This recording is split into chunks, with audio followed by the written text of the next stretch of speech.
Okey, sebelum ni kita dah tengok tentang sejarah dan sedikit tadi Ustaz Mahfuz ada sentuh tentang sejarah perkembangan Al-Arkam. Lepas tu Prof pun ada sentuh tentang Arkam tu sendiri. Untuk siri kedua ni kita akan mengetahui dengan lebih detail perkembangan daripada Arkam, Rufaqah dan JSBH sama-sama dengan siri 2 bersama kita Ustaz Mahfuz dan juga Prof Dr. Mizan. Kita sambung balik episod kedua. Okey. Dekat Prof, kita nak sambung keyakinan yang menebal Ustaz sentuh ni, kita nak pindah kepada isu doktrin. Satu, isu doktrin. Second, kalau kita tengok serbuan polis sebelum-sebelum ni, banyak anak-anak ataupun budak kecil yang jadi mangsa. So, saya melihat ataupun saya ada terbaca komen Prof dalam yang disiarkan Harian Metro, kata bahawa budak ni adalah istilahnya perfect vessel lah untuk kita menanamkan doktrin tu. Mungkin Prof boleh ulas sampai mak ayah pun boleh abai tanggungjawab dekat anak. Jumpa pun ada dia punya timeline dia. Ya. Jadi sebenarnya memang dalam Islam tu sendiri pun memang kita disuruh kan membentuk anak-anak ni. Kalau nak suruh sembahyang pun kena suruh daripada kecil kan.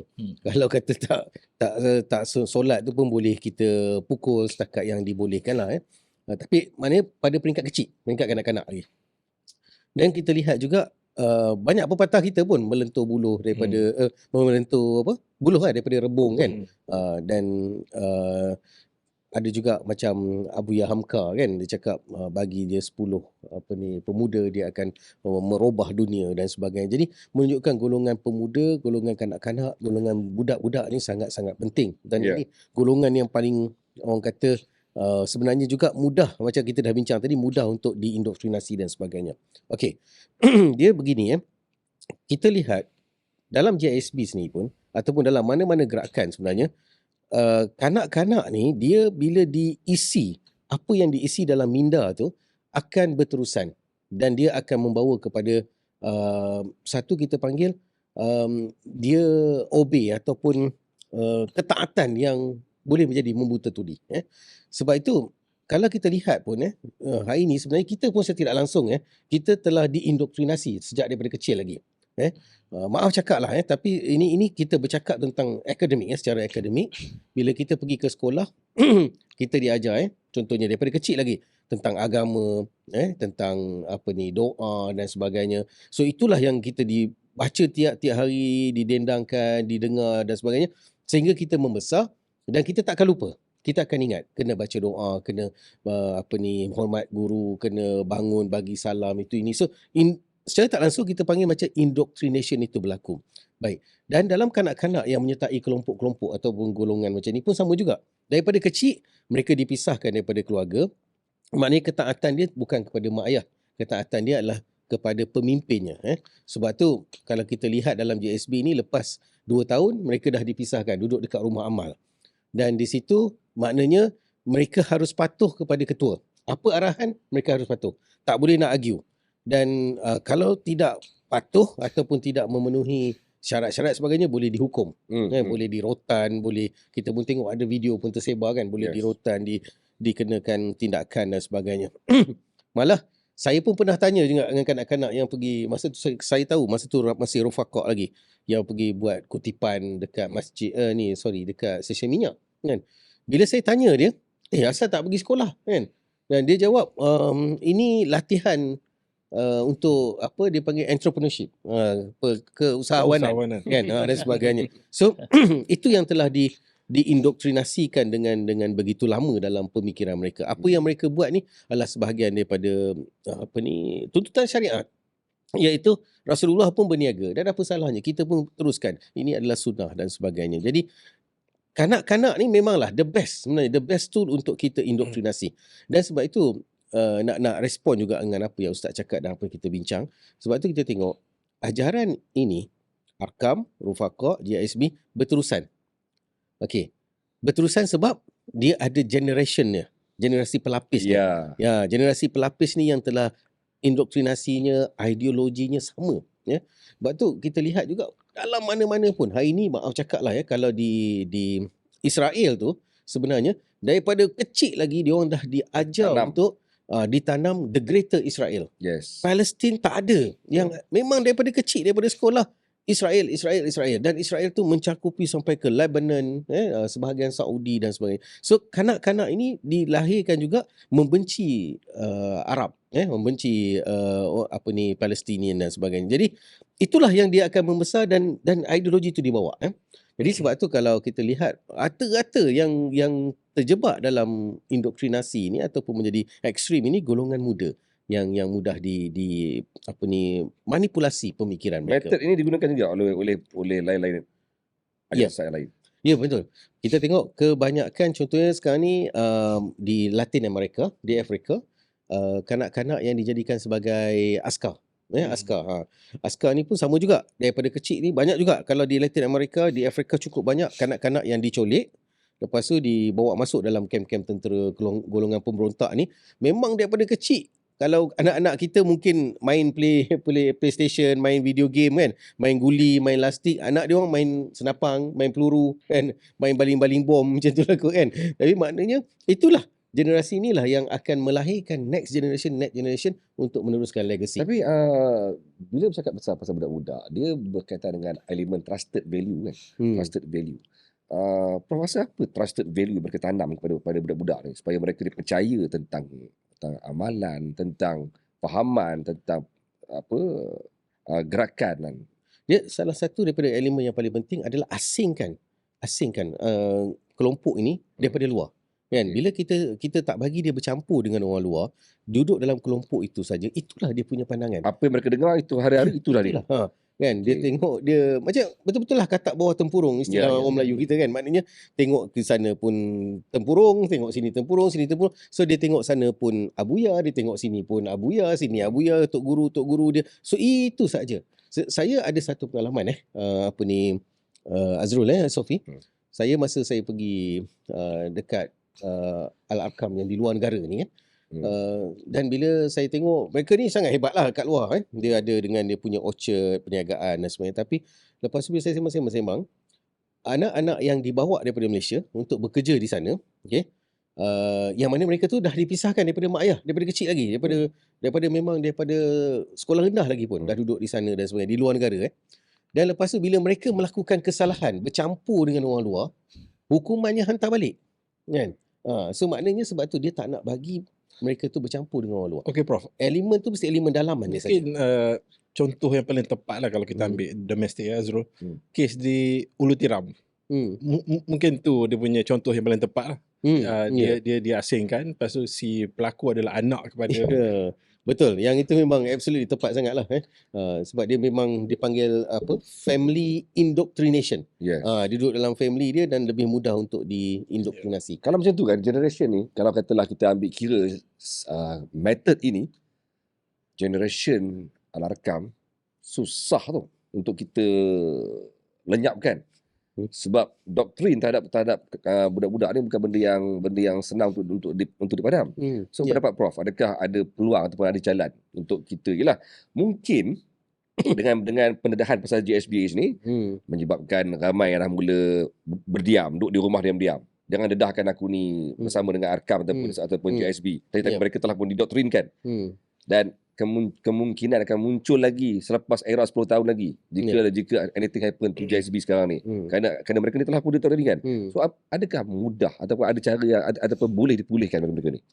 Saya memang terlibat dalam program deradikalisasi dan sejujurnya lah cabaran paling besar ni sebenarnya nak memulihkan pemikiran, ideologi ataupun akidah dan sebagainya yang dianuti oleh kelompok-kelompok ni Yang paling baik sebenarnya Azrul yang paling baik adalah kita kena tackle yang tak join lagi ataupun yang tak masuk dalam kelompok itu, ataupun sebenarnya generasi yang akan datang yang belum masuk.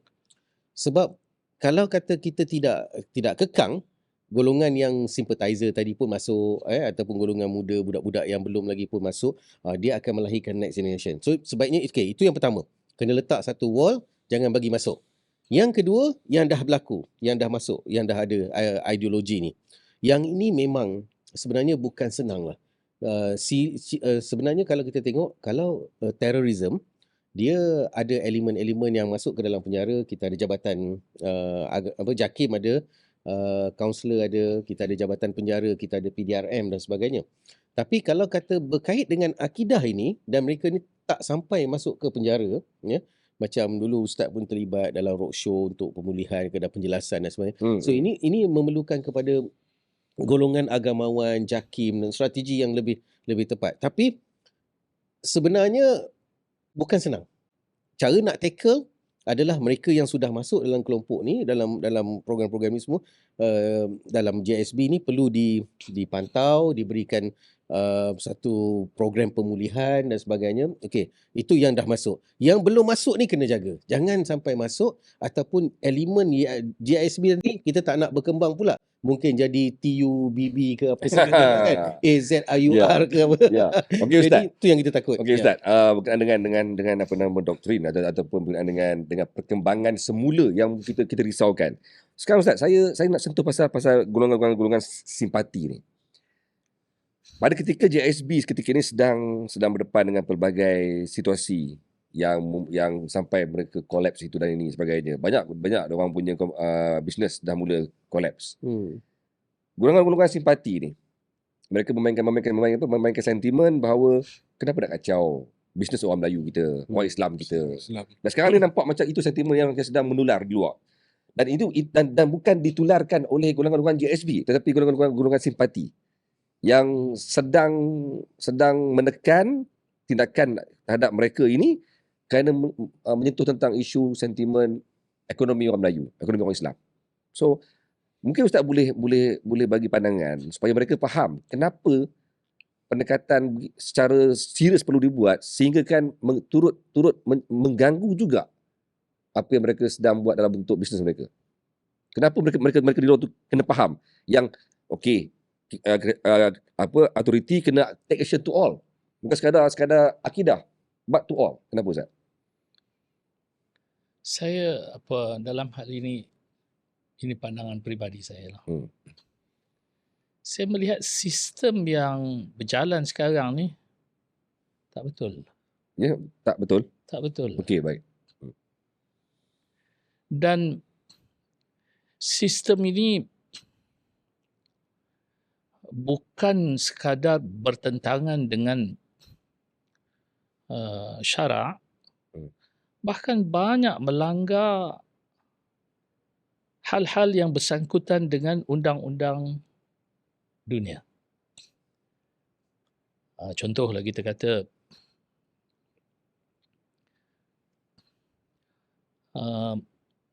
mereka yang terlibat dalam dunia perniagaan mereka ini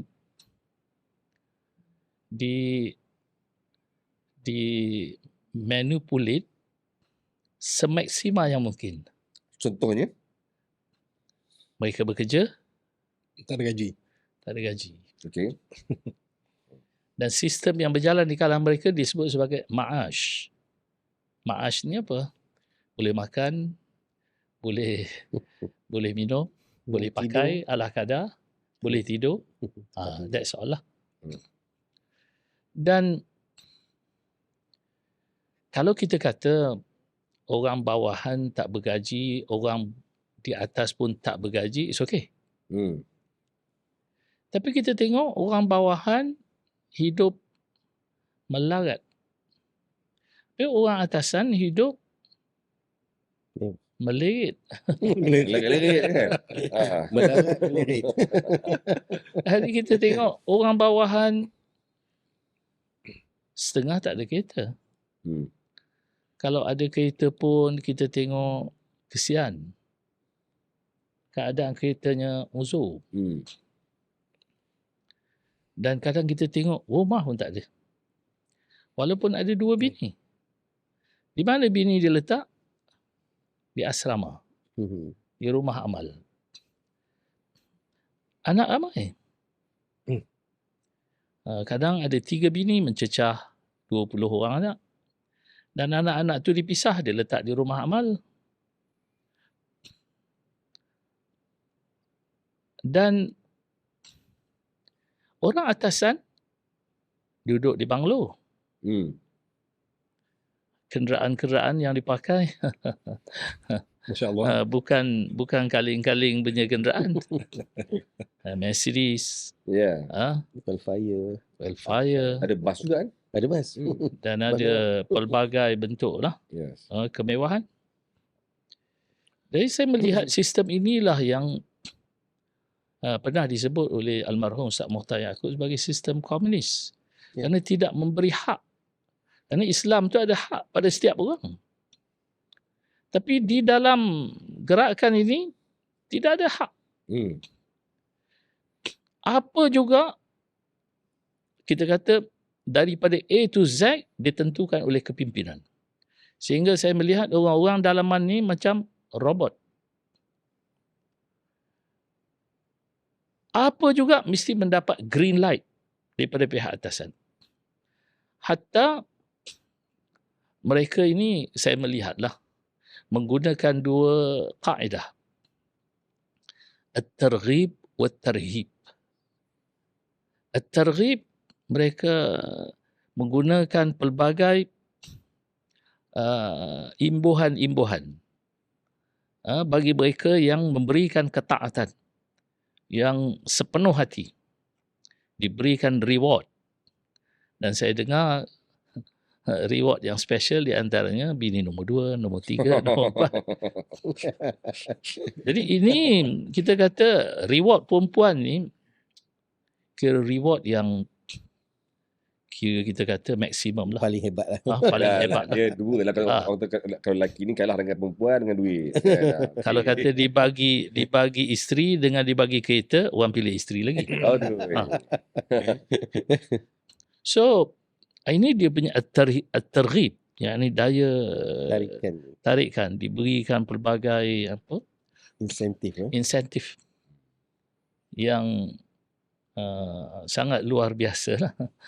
Mungkin nombor 2, nombor 3, nombor 4. Dan yang saya dengar ini kalau dapat dibuktikan, saya tak tahu hakikatnya, kita dengar rumours lah, pengakuan daripada bekas-bekas nyatakan, sehingga boleh pula bertukar. Okey, kau cerai bini kau, okey kita exchange. Bertukar. Sampai ke tahap itu. Jadi ini satu benda yang ada unsur sebagaimana Prof sebut tadi, ada unsur apa panggil tadi? Sexual. Sexual. Ada daya tarikan yang sangat kuat. Ini yang disebut at-targhib. Kalau macam contoh ajaran Syiah, dia ada targhibnya. Mut'ah. Boleh berkahwin secara kontrak. Itu yang menjadi daya tarikan orang masuk Syiah, kebebasan untuk berkahwin secara mut'ah yang mungkin boleh berlaku dalam setahun mungkin 10-20 kali. Kalau Wahabi, dia ada daya tarikannya juga. Iaitu mudah. Apa-apa konsep dia mudah. Tidak ada susah dalam Islam. Semuanya mudah. Semuanya mudah. Dan ini menjadi tarikan kepada orang-orang elit yang memang hidupnya mudah dan dia memang mau sesuatu yang lebih mudah. Sedangkan dalam Islam yang mudah tak boleh dipermudahkan. Ya, betul. Yang sulit dipermudahkan. Yang sudah mudah jalan aja lah. Jalan aja lah.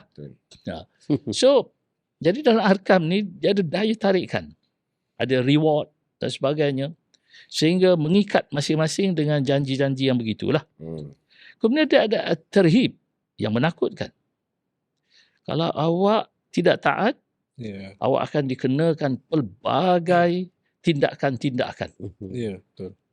Kalau dulu di zaman Arkam, mereka ada satu istilah yang dinamakan ISA Arkam. Oh, dalaman punya internal bukan ISA apa PDRM. Jadi Arkam pun ada ISA. Dan ISA Arkam ni tidak ada pagar. Tetapi orang boleh taat sebab itulah dia. Rasa takut yang sangat sampai tahap tu mendalam. Maksudnya tanpa pagar tapi diorang akan duduk dalam ISA. Yes. Dengan tidak ada, kadang tidak disediakan makanan.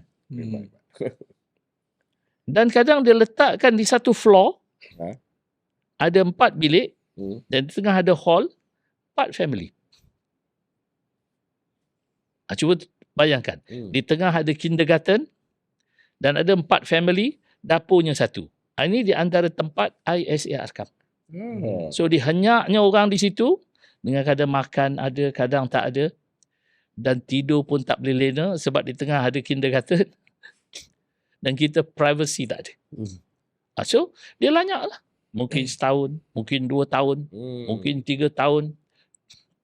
Dan orang yang duduk dalam ISA Arkam ini dipandang oleh seluruh orang dalaman Arkam ni sebagai orang yang sangat hina. Orang pandang hina. Sebagai orang yang durhaka dengan kepimpinan. So, di ketika itu. Kemudian, bila dia berubah entiti, lain pula istilahnya. Istilahnya kuarantin. So, di kuarantin. Sehingga telah dibuktikan ada sekitar 10 kuarantin. Di dalam negara ada 8, kalau tak silap saya, di luar negara ada 2 tempat kuarantin. Dan tempat kuarantin ni pun, saya dengar yang sekarang ni lebih parah daripada ISA yang dulu. Sehingga dipisahkan suami dengan isteri. Dipisahkan sehingga isteri pun tak tahu duduk di mana. Dan mereka sanggup taat. Dipisahkan anak dan tak dibenarkan bertemu. So, jadi pada saya, benda-benda ini, dalaman begini, orang luar tak tahu kisah. Ya. Orang luar tak tahu kisah. Betul. Okey. Sehingga, sekejap lagi, ada yang dipaksa cerai. Dipaksa bercerai. Dipaksa cerai. Dah kena buat. Kena buat lah. So, terpaksa cerai. Dan telah dibuktikan yang dicerai itu sehingga mengalami kita kata sakit jiwa lah. Sakit jiwa sehingga meroyan dan separuh gila sehingga ke saat ini. Masih hidup lagi orang ini. Dan merayau-rayau. Tapi kita tahulah Alkisah sebenarnya apa yang berlaku. So, jadi benda-benda yang begini saya melihat orang di luar tak nampak. Tak tahu kisah. Orang luar cuma nampak luaran yang hebat. Dengan segala jenama-jenama, segala bentuk perniagaan yang diberi. Tapi dalamannya saya melihat sistem ni rosak. Dan sistem dan semua ini, selagi mana sistem ini berjalan, saya fikir benda ni tidak akan dapat diselamatkan. Ya, Prof. Okey, sama sikitlah tentang bila Ustaz sebut pasal sistem itu dan juga kenapa kita perlu sekat secara overall. Prof, apa pendapat Prof tentang apa pemahaman ataupun tentang emosi golongan-golongan yang simpati sekarang ni kepada JSB ketika ni? Ya. Saya melihat macam ni lah. Kita ni selalunya kita sebagai masyarakat umum kita akan tengok jenayah berbeza dengan jenayah akidah. Betul. Kalau kata seseorang yang terlibat dalam jenayah yang kita nampak jelas mencuri, membunuh, merompak ke, merogol sebagainya, okey. Itu memang kita pun ada satu persepsi. Perbuatan ni memang tak elok, memang buruk, ataupun dia memang menyalahi undang-undang dan sebagainya. Tapi kalau jenayah akidah, kita tak nampak sangat. Kan? Itu yang macam kita bincang hari ni, Ustaz pun jelaskan, which is macam dalam Arkam tadi, kita tak nampak jenayah akidahnya tu sendiri. Dan kita hanya nampak image-nya, kan? Kita nampak ekonominya dan sebagainya. Tapi kalau kita pergi yang lebih mendalam lagi, dia boleh sustain macam ni sebab ekonominya kukuh. Bukan sahaja Al-Arkam atau JSB hari ni, malah apa saja gerakan sebenarnya dia memerlukan duit. Itu yang orang kata sekarang ni, kenapa nak kacau ekonomi mereka? Nak kacau kan? Itu yang selalu dimainkan di luar sana Ya, sekarang kan. betul. Ha. Memang Ustaz pun sebut tadi kan. Jadi kalau orang yang tak faham, tak masuk kan, tak tengok tak tahu benda ni. Kita tengok daripada luar saja kan. Kita tengok daripada luar nampak elok je lah, tapi bila dekat dalam, ya Allah, busuknya, itu ini lubang ulat segala macam kan. Yang wanginya pun ada jugalah kan. Tapi maknanya bila kita duduk dalam baru kita nampak. Okey. Jadi ramai kita kat luar saja. Kita nampak surface saja. Okey. Jadi macam tu tadilah ya, bila kita tengok hari ni jenayah yang disifatkan sebagai jenayah akidah ni ramai yang tak sedar. Dan kita pun tak nampak benda tu salah sampai kita masuk ataupun kita tengok. Dan hari ni yang lebih teruk lagi kalau katalah tokey rumah pelacuran bagi derma dekat satu institusi sekolah agama, semua kita akan bising kan. Tapi kalau katalah JSB bagi derma pada Ma'at Tahfiz kan, kita tak rasa salah kan, sebab itu agama dan kita tak nampak pun dia adalah satu entiti agama yang mempromosikan agama, ada sekolah agama, itu ini, anak yatim dan macam-macam lagi. Tapi sebenarnya kita tengok dekat sini dua-dua ada terlibat dalam jenayah. Satu jenayah memang jenayah fizikal yang kita tahu, dan satu lagi adalah jenayah akidah yang ramai kita tak sedar. Dan inilah perkara yang sebenarnya yang cukup berbahaya, yang kita perlu jelas dan sedar. Dan benda ni bukan senang lah. Macam Azrul pun ada sebut kan, kalau dulu kita dapat one way maklumat, media apa kita panggil mainstream media, TV je lah masa tu kan, TV apa ni, radio tak hadap je lah kan, ada telinga je lah kan. Tapi hari ni orang ramai dah tak tengok TV, ramai dah tak tengok dah dengar radio kan. Semua baca online kan, online surat khabar, online TV, online media sosial dan sebagainya. So kita dapat banyak maklumat, berbagai-bagai maklumat. Yang boleh debate tu. Boleh debate kan. Jadi memang benda ini bukan mudah lah, tetapi ianya memerlukan kepada satu strategi. Dan hari ini kita kena ingat juga kan, yang viral belum tentu betul kan. Kan. Banyak juga kita tengok yang viral pun bila kita pergi kadang kedai makan tak sedap pun. Tapi sebab dia viral tu dia jadi popular. Jadi hari ini kita kena tahu jugalah Betul. Banyak juga yang nampak viral, nampak hebat itu ini apa semua, tapi rupa-rupanya tak betul. Tapi kita sebenarnya kosong apa? Ya, kosong. Macam kita bincang daripada awal kan. Tapi kalau katalah yang tak betul tu memang dia tu perbuatan jenayah, kita lebih mudah terima. Tapi kalau yang tak betul tu akidah, betul ke tak betul? Dia ni Islam juga kan. Macam Ustaz pun sebut tadi, Wahabi ke apa semua, pembawaan dia tu kan mudah apa semua. Apa salahnya kan? Memang benda ni keperluan kot kan. Keluar je daripada rumah boleh buat jamak contohnya kan. Kita kat KL ni mana nak cari tempat sembahyang itu ini drive.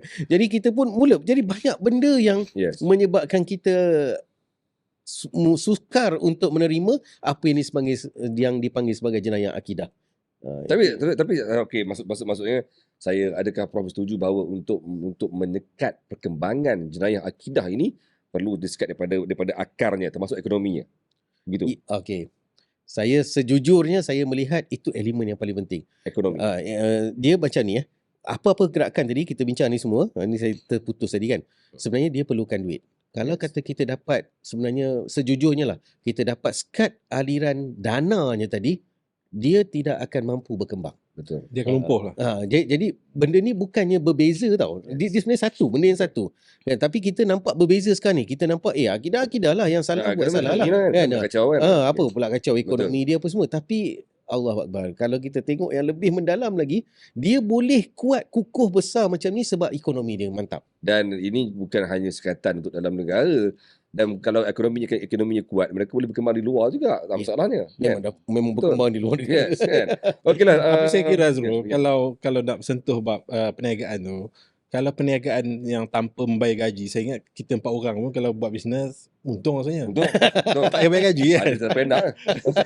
Okey Ustaz, Ustaz untuk soalan rangkuman lah, soalan akhir pada Ustaz Mahfuz, mungkin apa Ustaz punya harapan ataupun melihat kepada isu JSBH ni, mungkin nasihat Ustaz sendiri kepada orang luar ataupun penonton kita yang agak bersimpati dengan brand JSBH ni.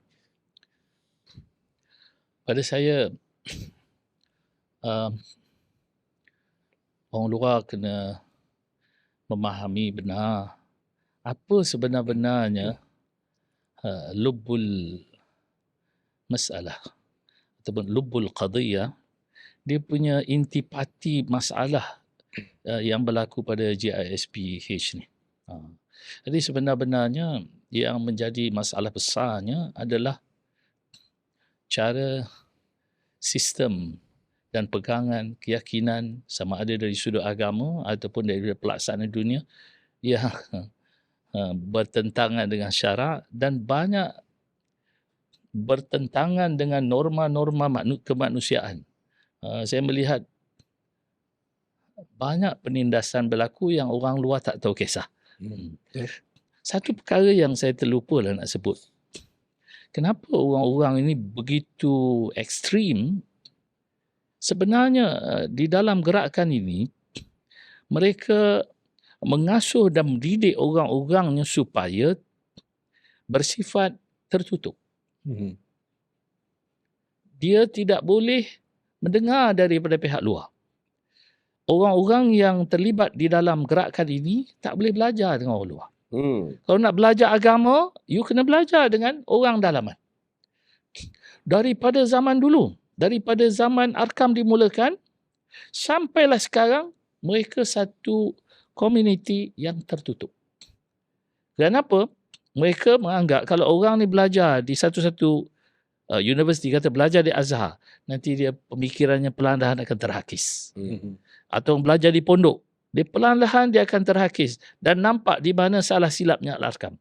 Jadi bila mana mereka menggunakan kaedah ini tertutup, orang-orang dia must be belajar hanya dengan guru-guru yang ada dalam kumpulan itu. That's why lah ketaksuban yang berlaku dalam gerakan ini memang sangat-sangat menebal. Hatta tak makan nasi pun dia boleh maintain lagi. Walaupun hidup tanpa rumah, dia boleh maintain lagi. Walaupun hidup dalam keadaan yang sangat susah, dia masih lagi boleh bertahan dalam tu. So pada saya lah, orang-orang di luar jangan melihat hanya bersifat luaran, tetapi mestilah melihat juga apa yang berlaku di dalaman. Yang ramai orang tak tahu tentang hal ini. Wallahu a'lam. Okay, Prof. Sikit, Prof. Untuk kita wrap up kan isu GSBH ni. Ya, saya nak bawa macam inilah. Sejak Rasulullah SAW berhijrah daripada Mekah ke Madinah, Islam bila dibawa ke Madinah tu dia dah berkembang secara terbuka. Dan sehingga ke hari ini sebenarnya Islam itu adalah Islam yang terbuka. Tapi kalau tiba-tiba yang datang dekat kita ni Islam yang sembunyi-sembunyi, yang main bisik-bisik, sorok-sorok kan, dalam komuniti sahaja, itu something wrong. Dan kena ingat, saya tutup, yang viral belum tentu betul, yang viral belum tentu sedap.